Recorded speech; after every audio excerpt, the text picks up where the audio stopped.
বন্ধ ছিল মা ফাতেমা ভালোবাসা প্রেম মায়া মমতা ছিল তাদের অনুপ্রেরণা ছিল তাদের অনুপ্রেরণা একে অপরের চিন্তা ভাবনা একে অপরের চিন্তা ভাবনা রাধা মায়ারে বন্দনা ভালোবাসা প্রেম মায়া মমতা ছিল তাদের অনুপ্রেরণা ছিল তাদের অনুপ্রেরণা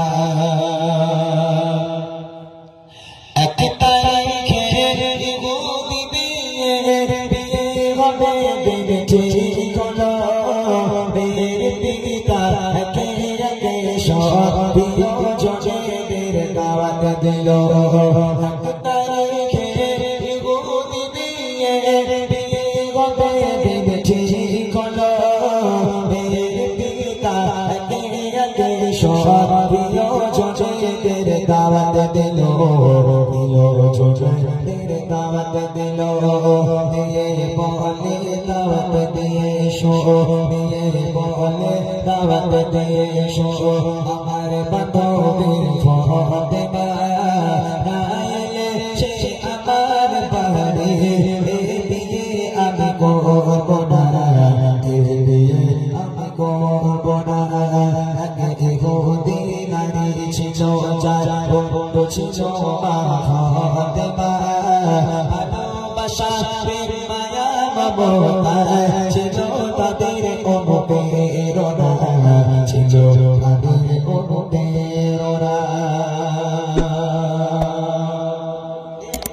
দারুণ ঘটনা এই ঘটনায় বলেছি না আম্মা জান ফাতেমা তো জোহরা রাদিয়াল্লাহু তাআলা আনহা তার সম্মান কেমন ছিল মানুষের সঙ্গে ব্যবহার কেমন ছিল তার আচার ব্যবহার মানুষের সাথে কেমন ছিল রাজার মেয়ের সঙ্গে গরিব ফাতেমার বন্ধুত্ব রাজার মেয়ের বিয়ে আম্মা জান ফাতেমা বিয়ে বাড়িতে যাবে রাজার মেয়ের রাসূলবান্দা ফাতেমা আমার বেস্ট ফ্রেন্ড ফাতেমাকে আমার বাড়িতে আনতে হবে রাজা তো বলছে না গরিব ফাতেমাকে আমার বাড়িতে আমি আসতে দেব না ওই গরিব ফাতেমা খাওয়া হয় না ওর পরনে একটা মাত্র কাপড় থাকে ছেঁড়া কাপড় ময়লা কাপড় তাবলি মারা কাপড় ওই গরিব ফাতেমাকে দাওয়াত দেওয়া যাবে না এই একটা ঘটনা ইউটিউবে আপনারা শুনেছেন বারংবার এরা আমাকে রিকোয়েস্ট করছেন আমি গাইছি কবি ইচ্ছা রাখে আসছে বড় বড় রাজা বাদশাহ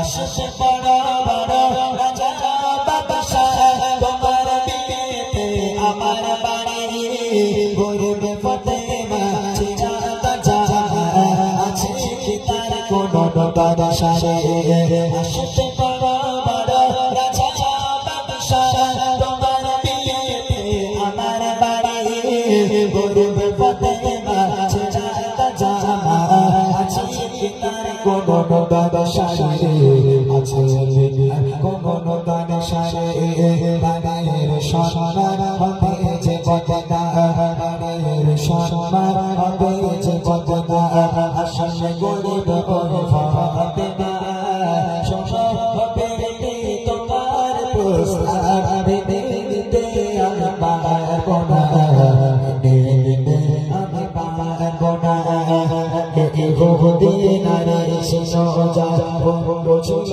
মা ফাতেমা ভালোবাসা প্রেম মায়া মমতা ছিল তাদের অনুপ্রেরণা ছিল তাদের অনুপ্রেরণা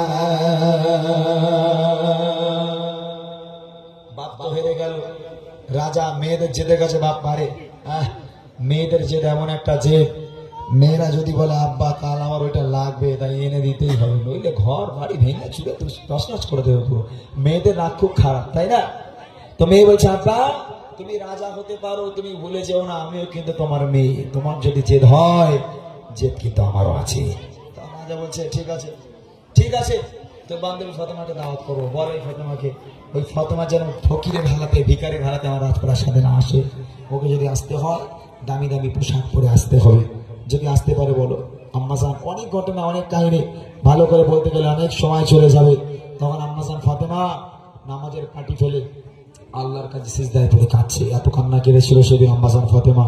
ফাতেমা চোখের পানিতে নিজের জামা মুবারক ভিজে যায় নামাজের পানিটা ভিজে গেছিল।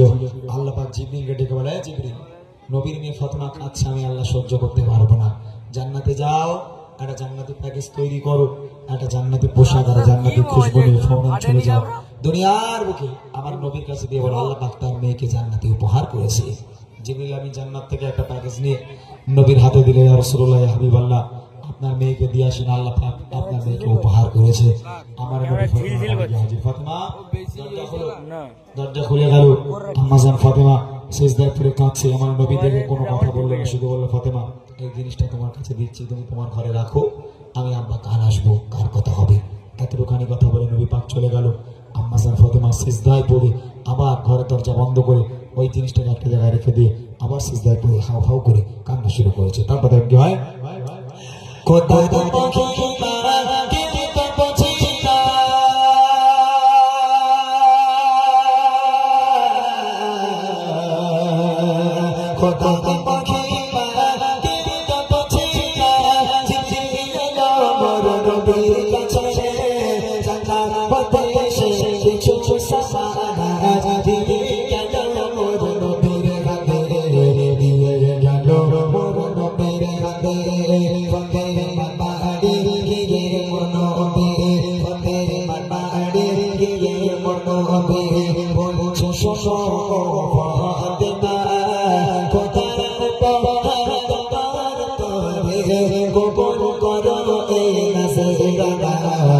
বলো করো এই নজরানা বহুদিন নারী ছিল জানো ছিল ফাতেমা ভালোবাসা ছিল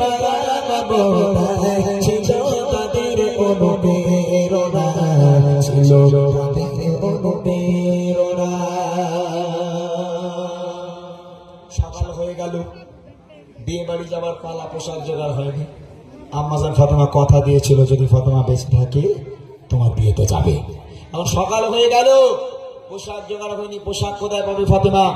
আম্মাজান ফাতেমা দেখছে সূর্য উঠবো ভাব, এমন অবস্থায় সিজদায় পড়ে আবার কান্না শুরু করেছে।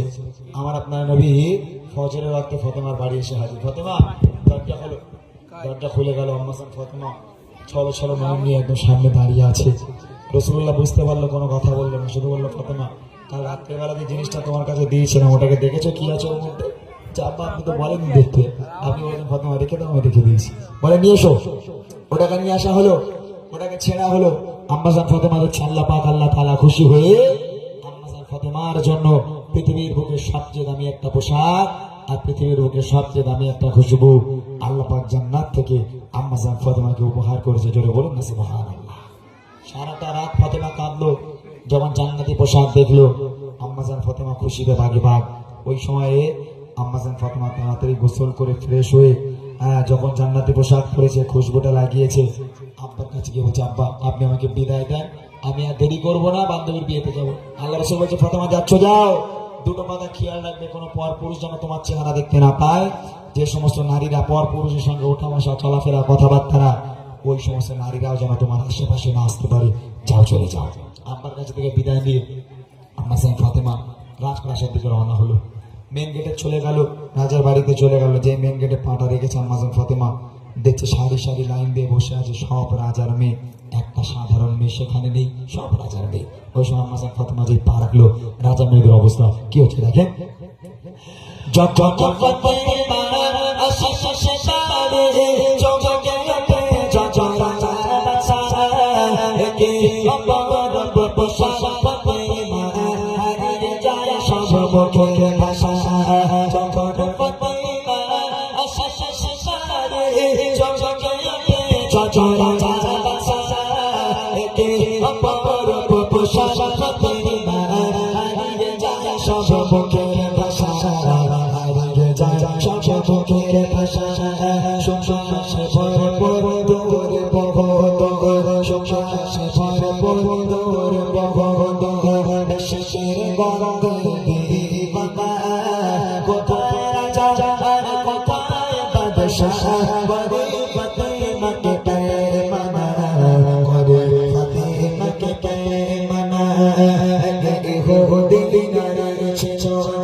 ছিল মা ফাতেমা ভালোবাসা প্রেম মায়া ছিল তাদের অনুপ্রেরণা ছিল তাদের অনুপ্রেরণা। এই পর্যন্ত থাকে গজলটি।